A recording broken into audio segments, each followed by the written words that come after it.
Group വ്യത്യാസമില്ലാതെ നേതാക്കൾ കൂട്ടത്തോടെ എതിർപ്പുമായി രംഗത്ത്. കൂടുതൽ ഒറ്റപ്പെട്ട് രാജീവ് ചന്ദ്രശേഖർ, പ്രതീക്ഷ നഷ്ടപ്പെട്ട് ബി. ചുമതലയേറ്റ് 6 മാസം കൊണ്ട് പാർട്ടിയെ പുറകോട്ട് നയിക്കുന്നതാണ് സംസ്ഥാന പ്രസിഡന്റിന്റെ പ്രവർത്തനമെന്നാണ് പ്രധാന വിമർശനം. കൂടിയാലോചനയില്ലാതെ ഏകപക്ഷീയമായാണ് കാര്യങ്ങൾ നടപ്പിലാക്കുന്നത്. രാജീവിന്റെ പല നടപടികളും വിവാദത്തിലാവുകയാണെന്നും രാഷ്ട്രീയ പക്വതയില്ലാത്തത് പാർട്ടിയെ പ്രതിസന്ധിയിലാക്കുന്നുവെന്നും മുതിർന്ന നേതാക്കൾ ആരോപിച്ചു.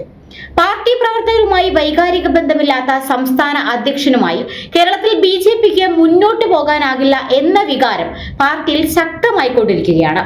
ക്രൈസ്തവ പ്രീണന നയങ്ങളെ ചൊല്ലിയും തിരുവനന്തപുരം ജില്ലാ ജനറൽ സെക്രട്ടറിയും കോർപ്പറേഷൻ കൗൺസിലറുമായിരുന്ന തിരുമല അനിലിന്റെ ആത്മഹത്യയെ തുടർന്നാണ് രാജീവ് ചന്ദ്രശേഖറിനെതിരെ പാർട്ടിയിൽ എതിർപ്പ് ശക്തമായത്.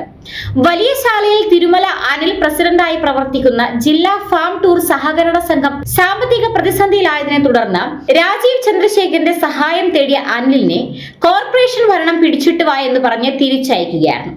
ഈ പ്രതികരണമാണ് അനിലിന്റെ ആത്മഹത്യയിലേക്ക് നയിച്ചതെന്നാണ് എതിർവിഭാഗം ആരോപിക്കുന്നത്. ഈ വിഷയവുമായി ബന്ധപ്പെട്ട ചോദ്യം ഉന്നയിച്ച മാധ്യമ പ്രവർത്തകയോട് മോശമായി പെരുമാറിയത് പാർട്ടിക്ക് ദോഷം ചെയ്തെന്ന അഭിപ്രായവും നേതാക്കൾക്കിടയിൽ ശക്തമാണ്. ക്രിസ്ത്യൻ പ്രീണന നയം പരിധി വിടുന്നുവെന്ന് പാർട്ടിയിലെ ഒരു വിഭാഗത്തിനൊപ്പം RSSനും പരാതിയുണ്ട്.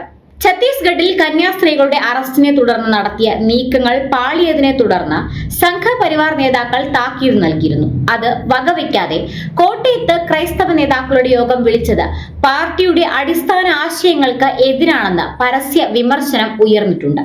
പ്രവർത്തകർക്ക് അമിത ജോലിഭാരം നൽകുന്നതാണ് മറ്റൊരു വിമർശനം. ഇതുകാരണം നിശ്ചയിച്ച പ്രധാനപ്പെട്ട പരിപാടികൾ പോലും നടത്താൻ സാധിക്കുന്നില്ല. വാർഡ് തല പദയാത്ര തീരുമാനിച്ചെങ്കിലും എവിടെയും നടന്നിട്ടില്ല. രാജീവിന്റെ വരവോടെ പാർട്ടി മുതലാളിത്ത സമീപനത്തിലേക്ക് മാറിയെന്ന വിമർശനവും ഉയരുന്നുണ്ട്. സംസ്ഥാന നേതൃത്വത്തിൽ ദൂർത്ത് നടക്കുമ്പോൾ ബൂത്ത് പ്രവർത്തനത്തിന് പോലും വേണ്ടത്ര പണം ലഭിക്കാത്ത സാഹചര്യമാണുള്ളത്. ഇത് പ്രവർത്തകരിൽ അമർഷമുണ്ടാക്കുന്നു. നേതാക്കൾ ലളിത ജീവിതം നയിച്ച് മാതൃക കാണിക്കണമെന്നും പ്രവർത്തകർ സമൂഹ മാധ്യമങ്ങളിലൂടെ ആവശ്യപ്പെടുന്നു. സംസ്ഥാന ഭാരവാഹികളായ അനൂപ് ആന്റണി, S സുരേഷ്, ഷോൺ ജോർജ് എന്നിവരുമായി മാത്രമാണ് കാര്യങ്ങൾ ആലോചിക്കുന്നത്. മുൻ സംസ്ഥാന അധ്യക്ഷന്മാരായ മുതിർന്ന നേതാക്കളെ പാടെ അവഗണിക്കുന്നുവെന്ന ആരോപണവുമുണ്ട്. കഴിഞ്ഞ ദിവസം തിരുവനന്തപുരത്ത് ചേർന്ന കോർ കമ്മിറ്റി യോഗത്തിലും രാജീവിനെതിരെ രൂക്ഷമായ വിമർശനം ഉയർന്നിരുന്നു. പ്രസിഡന്റിനെ കുഴിയിൽ ചാടിക്കുമെന്ന് മുതിർന്ന നേതാക്കൾ തന്നെ യോഗത്തിൽ സൂചിപ്പിച്ചു. എയിംസിന്റെ കാര്യത്തിലും ബിജെപിയിൽ അഭിപ്രായ ഭിന്നത നിലനിൽക്കുന്നുണ്ട്. കിനാലൂരിൽ സംസ്ഥാന സർക്കാർ സ്ഥലം ഉൾപ്പെടെ ഏറ്റെടുത്തെങ്കിലും എയിംസ് ആലപ്പുഴയിലാണ് വരേണ്ടതെന്നാണ് കേന്ദ്രമന്ത്രി സുരേഷ് ഗോപിയുടെ നിലപാട്. എയിംസിന്റെ കാര്യത്തിൽ പാർട്ടി വ്യക്തത വരുത്തണമെന്നും യോഗത്തിൽ ആവശ്യമുയർന്നു. പാർട്ടിയിലെ പ്രമുഖ ഈഴവ നേതാവ് K ബാഹുലയൻ പാർട്ടി വിടാനുണ്ടായ സാഹചര്യം പരിശോധിക്കണമെന്ന ആവശ്യവും യോഗത്തിൽ ഉയരുകയുണ്ടായി. ആഗോള അയ്യപ്പ സംഗമത്തിനോടുള്ള നിലപാട് പാർട്ടിയെ പ്രതിസന്ധിയിലാക്കിയെന്നാണ് എതിർപക്ഷത്തിന്റെ ആരോപണം.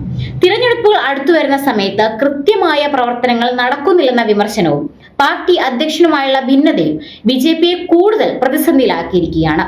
സംസ്ഥാന തലത്തിൽ നേതാക്കൾ തമ്മിലുള്ള അഭിപ്രായ വ്യത്യാസങ്ങൾ പരിഹരിച്ചില്ലെങ്കിൽ ഏതാനും മാസങ്ങൾക്കുള്ളിൽ നടക്കാൻ പോകുന്ന ത്രിതല പഞ്ചായത്ത് നിയമസഭാ തിരഞ്ഞെടുപ്പുകളിൽ ബിജെപിക്ക് പ്രതീക്ഷിക്കുന്ന മുന്നേറ്റം കൈവരിക്കാൻ സാധിക്കില്ല എന്ന വിലയിരുത്തലിലാണ് രാഷ്ട്രീയ നിരീക്ഷകർ.